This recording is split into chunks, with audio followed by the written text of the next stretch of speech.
biggest reasons why this fight is happening. Yes. None other than the head of Showtime. I know it's sports, this and that. I don't know. He runs the whole shebang, all right? Mr. Stephen Espinosa. Yeah. All right, look, Stephen, first off, congrats on the fight. Thank you for making it happen. I know there's so many intricate parts in a fight of this magnitude happening.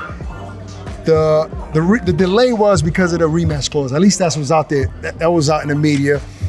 Is there some truth to that? And what had to be changed in order for this to come to fruition? Yeah, that was one of the final issues. I think there was a misunderstanding. You know, when you do deal memos, when you short form, we didn't do a 30-page contract to start. You know, there are certain assumptions. Some people assume it's going to be this way. Some people thought it was going to be another way.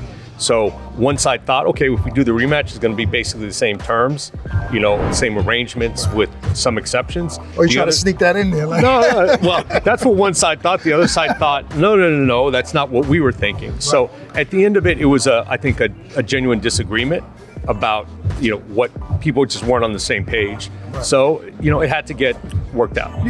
To be truthful, we were saying, come on now, if you lose, you can't have it again. You can't be number one producers of the whole, this big extravaganza again if he loses. That doesn't make sense. It wasn't so much that as it was sort of the promotional control. Okay. So it's safe to say that if Ryan wins, and only if he wins, will DAZN be the main broadcast in the rematch?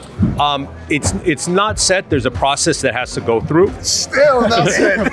You still ain't getting it, DAZN.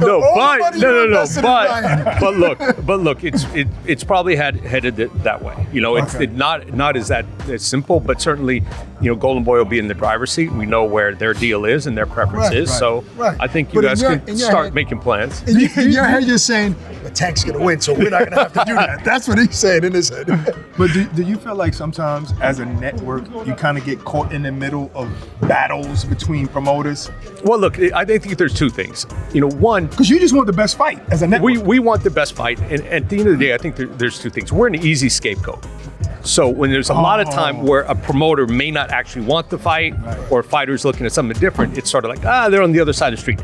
You never even had the conversation with me to see if there is. So we're an easy scapegoat, generally for promoters. I never like to say fighters are scared. I haven't met a fighter yet that's scared. Right. But I do know some promoters who are like, nah, we're not doing this. We got another plan, and it's easy to blame the network. Now the other way, look, sometimes the network is an issue. And this is a good example. We've done 13 fights with Tank. We got a lot invested in him.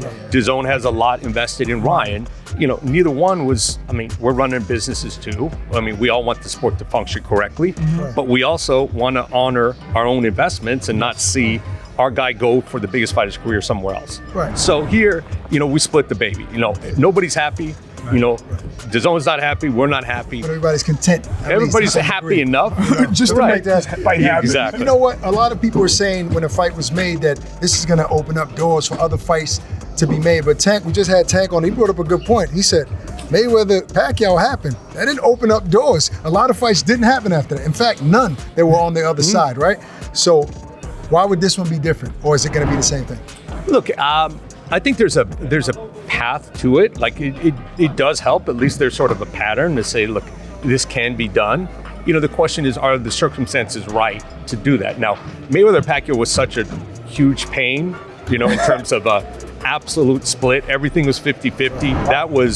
That one was one where it's like, unless it's a history-making, record-breaking event, probably don't want to do a true 50-50. Right. This one, there's sort of, it's not quite 50-50. There's some things we're in charge of, some things DAZN is in charge of. Okay. That's probably the pattern going forward. Maybe that can be replicated. We'll see. Right. Do you feel like sometimes when you don't see, because you're a fight fan, and maybe people don't know that, he is a real fight fan. Do you feel like sometimes you just want to reach out to these fighters on your own? I'm talking like a Spence Crawford, like, man, I'd make this fight happen in a day or two, man. It's easy. Let me just call them. You know what? It's easy, and I get that way because that's how fans are too. It's sort of like, what's the big deal? What's the problem? Right. Now, at the end of the day, like Spence Crawford, I don't think that comes down to anything other than the way people see the deal and value themselves. Look, put aside the franchise tag, Lamar Jackson and the Baltimore Ravens are not on the same page.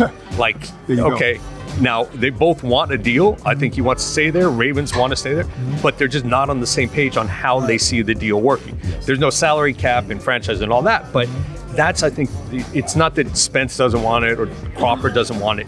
It's they haven't been able to get on the same page on how they see the deal work. Do you hear the rumors that they're talking on the low, like? Yeah, to each look, other? and there are discussions going on. I don't want to, I don't want to say who's talking to who. Okay. But the good thing is, no one's given up. So as long as no one gives up, there's still hope. There's If hope. we drop that ball, we might as well all just quit. All right, look, do you think people are putting too much pressure on this promotion? Because I hear people saying stuff like breaking records and Floyd impacted 4.6. That's a big number, especially with pirating being big, right? Yeah. Illegal streaming. Maybe they should let loose so there's no disappointment, even if it does a good number. People are expecting too much. Yeah, I mean, if you say, look, I've heard people 2-3 million buys, like I never want to say that. And by the way, I think my prediction on Mayweather Pacquiao was like 2.5 million buys. So I'm not the guy. Like I'm not the guy to make predictions anyway. Right. But yeah, I think it is because look, if you say 2 million and it hits 1.4, which is a huge number, people are going to be like, oh, that's disappointing. Like, no, it's not. Like, you shouldn't set that bar if you don't realistically think it is. Now, the reality, I said this about a week ago, and I think there was some misunderstanding when I said sort of 800's the new million. We haven't seen more than 800 in a few years. Right. And I think piracy... Deontay Wilder, I believe? Well, Wilder Fury was in that range. Yeah. Canelo Plant was in that range. Yeah. I think you'd have to go back to Canelo Golovkin Yeah. to see hit a million. And I think it's because of the pirating and illegal streaming. But look, This would definitely do over a million. See, and here's the thing. The thing with the piracy, it's funny. I understand, like, pay-per-views have gotten expensive, and right now, economically, it's difficult. But the reason some of these fights are not being made is literally because of the piracy. So, and I'm not. That's why they're not being made pay-per-view fights. Well, I think because that's part of the issue.